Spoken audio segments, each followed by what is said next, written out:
peeked through the crack in my bedroom door and saw her standing in the hallway, staring straight at me. The candlelight flickered around her, casting shadows that danced along the walls. She seemed to be waiting for something, and I could feel my heart pounding in my chest. I held my breath, not wanting to make a sound. After what felt like forever, she finally turned away and walked into the kitchen. I quietly closed my door, gripping my blanket tightly, trying to calm myself.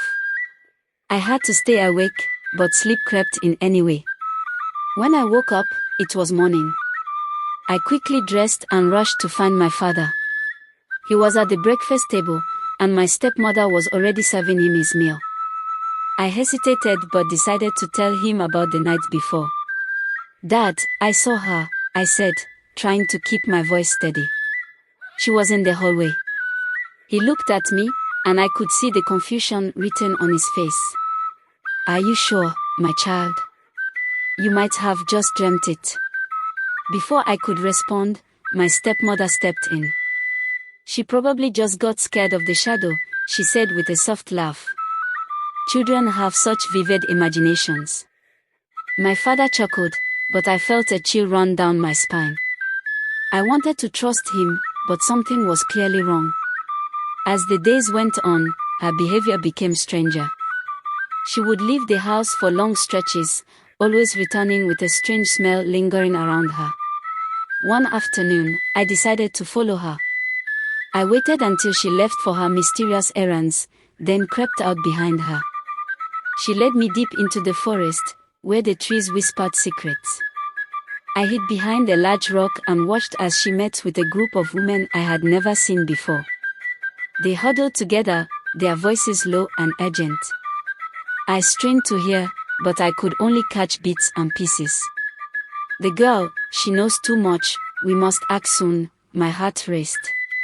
I wasn't just afraid, I was certain they were talking about me. Suddenly, one of them looked toward my hiding spot. I ducked low, feeling my body freeze. I could hear them laughing softly, and then my stepmother called out, "You can come out now, dear. We are not going to hurt you." I didn't move. I felt like prey being hunted. After a moment, they walked away, leaving me shaken and confused. I ran back home, my mind racing with thoughts about what I'd heard. How could I make my father believe me? That night, sleep wouldn't come. I lay in bed, listening as she wandered the house again. This time, I heard her talking softly to herself.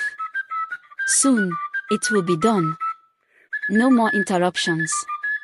The words sent a cold. The next morning, I woke up feeling heavy with dread. I knew I couldn't keep what I'd heard to myself any longer. As I dressed, I thought about how to tell my father. I had to find the right moment, but he always seemed wrapped up in her charm. Finally, during breakfast, I took a deep breath and mustered all my courage. "Dad, I need to talk to you about Mom. I mean, my stepmother." He looked up, concern flashing across his face. "What is it, darling?" I took a moment, my heart pounding. "I've seen her with other women in the forest. They're talking about getting rid of me. I think they mean to harm me." Silence filled the room, and my stepmother's smile faltered. "Sweetheart, that's nonsense," she said, her voice dripping with fake concern. "You've been imagining things. You mustn't let your mind wander so much." My father sighed, shaking his head. "You need to stop this, my child. It's not healthy to think like that. Just focus on your chores." Defeated, I glanced down at my plate, pushing my food around. I felt so alone, knowing I had to find a way to protect myself without any help from the one person I thought would stand by me. Days passed, and every moment with my stepmother became a test of nerves. She was always near, always watching, and I could feel her eyes on me even when she pretended to be busy. The whispers in my mind grew louder each night, torturing me with dread. One evening, I heard her singing a strange tune, her voice soft yet chilling. It echoed through the house, sending shivers down my spine. Come to the woods, little girl, where shadows play and dangers soar. I pressed my hands to my ears, trying to block it out. I wondered if my father would notice if I simply disappeared. But the thought of leaving him behind twisted my heart. That night, I decided to be brave. I waited until I heard her moving around the house, then quietly slipped out of bed. I crept to the door, heart racing, and paused to listen. I could hear her in the kitchen, her voice low and melodic, but the words were unintelligible. Summoning every ounce of courage, I opened the door just a crack. The moment I did, I caught sight of her. She was leaning over a pot, stirring something that bubbled ominously. The light cast strange shadows across her face, illuminating her expression, a mix of concentration and delight. I was transfixed, unable to move.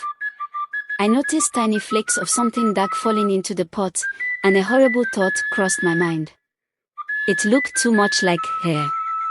I shuddered, forcing myself to step back silently. Suddenly, her head snapped in my direction.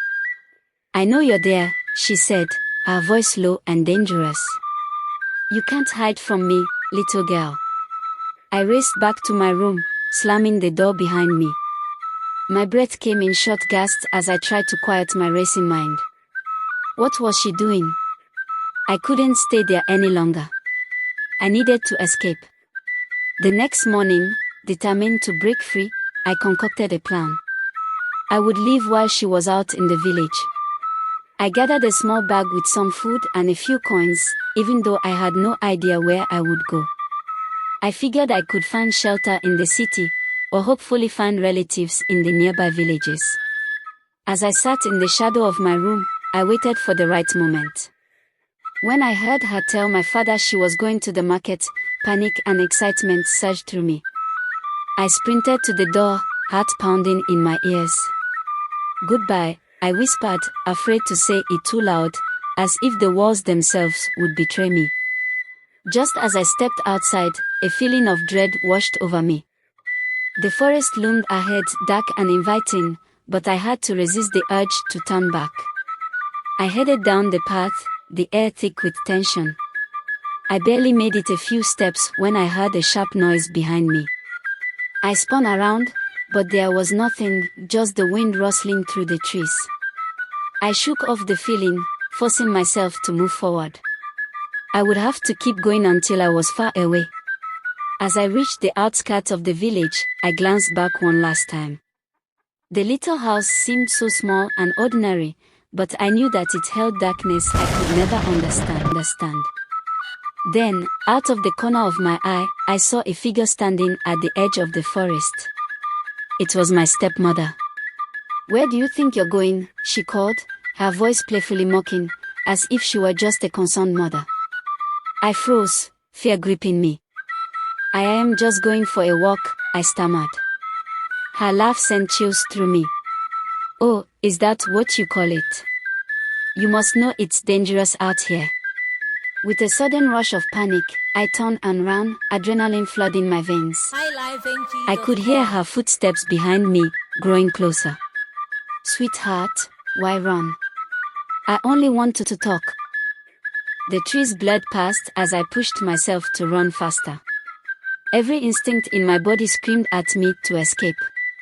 I didn't dare look back, knowing that if I did, I might lose my chance. My legs burned, and my breath came in ragged gasps, but I pressed on until I found an old, abandoned hut hidden amongst the trees. I ducked inside, heart racing, and held my breath, hoping she wouldn't find me. I could hear her voice outside, demanding, taunting. "You can't hide forever. You're still my little girl, no matter what you think." As I crouched in the darkness, I realized this wasn't just about physical escape.